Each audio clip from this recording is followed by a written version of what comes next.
বন্ধুরা দুপুর হয়ে গেছে আর আমরা পাওয়ার বিডারে আজকে কি করছি জানো, কাদা করতে আসছি। ঠিক আছে, তো কাদা করতে করতে আমাদের তেল সিরাই গেছে, তো তেল ঢালছি। আর এই যে প্লটটা দেখছো, ঠিক আছে, একদিকে তোলা দিয়ে আছে আর এইটা এখন কাদা করা হবে, তারপরে ধান লাগা হবে। ঠিক আছে, তো দুটা মেশিন আমরা নিয়ে করে আসিছি হেভিয়েটারের। ঠিক আছে, এটা মডেল নম্বর হচ্ছে 8 HP 008 Pro। আর এইদিকে পেডিবিল লাগা আছে, এটা রোটার লাগা আছে। ঠিক আছে, এই দেখুন এটা রোটার লাগা আছে, এটা পেডিবিল লাগা আছে। তো পেডিবিলও চালাবো, রোটারও চালাবো, ডেমোটা দেখাবো কেমন চলছে। ভিডিওটা ফার্স্টের থেকে লাস্ট পর্যন্ত থাকবে। আজ খালি ডেমোই করা হচ্ছে, যে দেখা যাক কীরকম চলছে। হেভিয়েটারের মেশিন কাদায় চলবে, সাকসেস হবে না নাই হবে। ঠিক আছে, তো যাই হোক চালান দেখা যাক। তেল টুকুটুকু কম ছিল, তো তেল ঢাললেই আমরা স্টার্ট করছি। চকটা নিলাম। ঠিক আছে, এই দেখো চকটা, এইটা আমাদের রিকয়েল টানি দিব। তার আগে নিউট্রাল করে নিব গাড়িটা।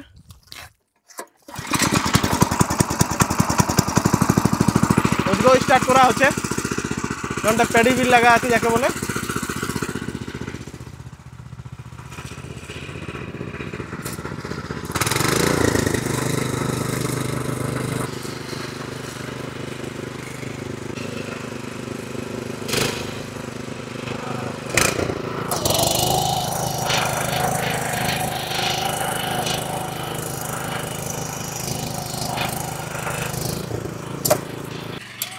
রোটারে না লোড হচ্ছে।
অ্যাকচুয়ালি যদি বলবে কাদা করতে যদি হয় মোটামুটি সাকসেস আছে, কাদায় কোনো অসুবিধা নেই। ঠিক আছে, যেমন কি আমরা রোটার লাগালি, দেখো রোটারে কি হচ্ছে যে ফার্স্ট বার যখন চলছে তখন তো ঠিকই চলছে, লেকিন যখনই একবার কাদা হয়ে যাচ্ছে তারপরে যদি চালান দিচ্ছি তো পুরো একদম কাদা হয়ে যাচ্ছে, মানে ওইখানে একটু তাকত লাগছে, উঠাতে হচ্ছে কিংবা কাদা লটকে যাচ্ছে। পেডিবিলটা কি হচ্ছে যে পেডিবিলে ফাঁসছে নাই, ঠিক আছে, অটোমেটিকই ঘুরতে লাগিছে আর কোনো মতে রুখছে নাই। যদি 2 গিয়ার দিব তো 2 গিয়ারের স্পিডটা তোমরা হয়তো ভিডিও দেখে নিলে যে কি স্পিড আছে। তো 2 গিয়ার যে আছে না চালাবার কোনো মানে দরকার নাই যে 2 গিয়ারেই চালাতে হবে, আপনারা 1 গিয়ারে চালান করে আরামসে কাদা করতে পারবে। দুবার বাহি দেখো একদম পুরো কাদা ফুটান দিলি, ঠিক আছে, মানে কোনো অসুবিধা নাই, কাদা করার জন্য কোনো দিক্কত নাই। লেকিন টাঙ্কি গিলে আমাদের 5-5 লিটারের করা আছে। তো আমি বলবো যদি কাদা খেতে তোমরা চালাচ্ছ তো টাঙ্কি গিলে ফুল করতে হবে, ফুল করার পরে চালাতে হবে। কেন আমরা যখন 1 লিটার করে ঢালিছিলি তো সেই তেল এদিকে ওদিকে হিলক ডিলক হচ্ছে, তো মানে কোনো সময় কার্বেটারে পৌঁছিছে না, তো সেই বন্ধ হওয়ার অপশানটা মানে এটুকু আসছে, ঠিক আছে। তো আমি বলবো যে 2-3 লিটার ভিতরে আবার পরেই এরকম মানে ক্ষেত তোমরা কাদা করতে পারবে। অবশ্যই আমাদের হেভিয়েটার কোম্পানি অনেক সত্যিকারের একটা ব্র্যান্ড বটে, আর সেই নতুন মেশিন আজকে আমি কাদায় 2টা ভিতরে আলি। আমিও দেখলি যে অ্যাকচুয়ালি কিষান ভাইকে তো বিকা হচ্ছে, বিকলেই তো নাই হবে, তার আগে আমাকে জানতে হবে যে ইয়ার পারফরমেন্স কি আছে। দেখো এখানে মডেল নম্বর গিলে কাদায় ঢাকাই গেছে। এটা হচ্ছে হেভিয়েটার Agritech Private Limited HP 009 XLCL tyre. XLCL মানে ট্র্যাক্টরের যেমন টায়ার হয় গিট্টিওয়ালা সেরকম টায়ার, ঠিক আছে। এইটা যদি দেখবে তো এটা HP 008 Pro, মানে এটা 8 HP বটে আর এটা 9 HP, মানে দুটার তাকত একটু বেশি হবে, এইটার তাকত একটু বেশি হবে, এটা একটু কম হবে। লেকিন যদি মাইলেজের কথা বলবে তো এটা তেল বেশি খাবে, এটা যদি বলবে তো তেল একটু কম খাবে। লেকিন পারফরমেন্স যদি দেখবে তো মোটামুটি যদি কাদা হিয়ে তো দুইটা সেম নিয়ে করে যাবে। 18 ইঞ্চির পেডিবিল এটাও লাগিয়ে যায়, 18 ইঞ্চির পেডিবিল এটাও লাগিয়ে যাবে। তো বন্ধুরা আমি একটা ছোট্ট আমার পরিচয় দিচ্ছি, আমার কোম্পানির নাম হলো কিষান মিত্র আর আমার নাম হলো গোবিন্দ ভাই, ঠিক আছে। তো যদি আপনারা কেউ পাওয়ার বিডার এরকম লাগবে, কাদা করো, সবজি চাষ করো, আলু তাড়ো, মানে যে কোনো রকমের চাষ করো না কেন, আমার কাছে 50-এর উপরে ভ্যারাইটি আছে, ঠিক আছে। ভ্যারাইটি মানে তুমি যেমন দরকার দাদা সেরকম মেশিন আমার কাছে মিলে যাবে। আমার শোরুম বাঁকুড়া, এখানে টাটানগর, জামশেদপুর, রাঁচি, পুরুলিয়া, উড়িষ্যায় অনেক জায়গায়, বিভিন্ন জায়গায় ধীরে ধীরে ওপেনিং হচ্ছে।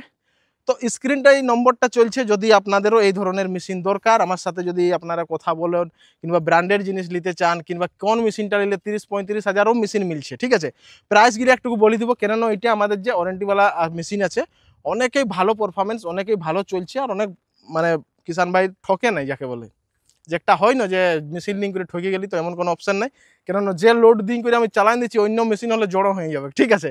লেকিন এর তাকত যে আছে না অন্যরকম, মানে মানুষটা ইয়ার সামনে টেকতে পারলেই হইলেও, মানে আমিও একটা জুয়ানেই বটি, আমার 29-30 বছর হচ্ছে, ঠিক আছে। তো আমার মতন লোককে এটা বাইতে বাইতে থকাই দিলে মানে তুমি ভাবো যে ইয়ার স্পিড কি আছে। আর মানুষ কি বলে যে না আমি কামা ইঞ্জিন নিব 12 ঘোড়া 14 ঘোড়া, দাদা 5 মিনিট চালাবার পরে এরকম ফোঁপাতে থাকবে, জল দে করতে থাকবে, ঠিক আছে না। তো আমি বলবো যে যার যতটা ক্ষমতা সেরকম ভাবে মেশিন নিয়ে চাষ করো। 8-10 বিঘা যদি নিবে তো পেট্রোল ইঞ্জিন লো, ডিজেল ইঞ্জিন যার পছন্দ ডিজেল ইঞ্জিন লো, কিন্তু ডিজেল ইঞ্জিন মানে কাড়া বটে, তুমি বুঝতে পারছো না, ওর খাবারও বেশি দিতে হবে, মেনটেন্যান্স বেশি আছে, অনেক রকম অনেক কিছু, ঠিক আছে। পেট্রোল ইঞ্জিনে মেনটেন্যান্স করে নাই, বাই চান্স খারাপ হলেও ইঞ্জিনটাই আউট করে দেবো 5 বছর পরে, অন্য একটা নাইতন ভিতরে আইন দেবো, তোমার 14,000 টাকা ইঞ্জিন হয়ে যাবে। তো অনেক কিছু কথা আছে, আপনারা আসুন আমার সাথে সরাসরি দেখা করুন, দেখা করার পরে মেশিন নিন, কোনো অসুবিধা নাই। আমি কথা দিচ্ছি যে আপনারাকে ভালো মেশিনেই দিব। তো যাই হোক বন্ধুরা, আজকের ভিডিওটা কেমন লাগলো, কাদা করা মেশিনটা অবশ্যই জানাবেন, কিংবা আমরা শুকাতেও রোটার চালালি, ডিচার চালালি, লেভেলার চালালি, ভিডিওগুলো হয়তো ভালো লাগে থাকবে তো লাইক শেয়ার সাবস্ক্রাইব করবেন চ্যানেলটাকে। আজকের ভিডিওটা বাস এতই, মিলবো নেক্সট ভিডিও, ততক্ষণ ধরে আমাকে ইজাজত দিবেন। নমস্কার, জয় জওয়ান, জয় কিষান, ধন্যবাদ।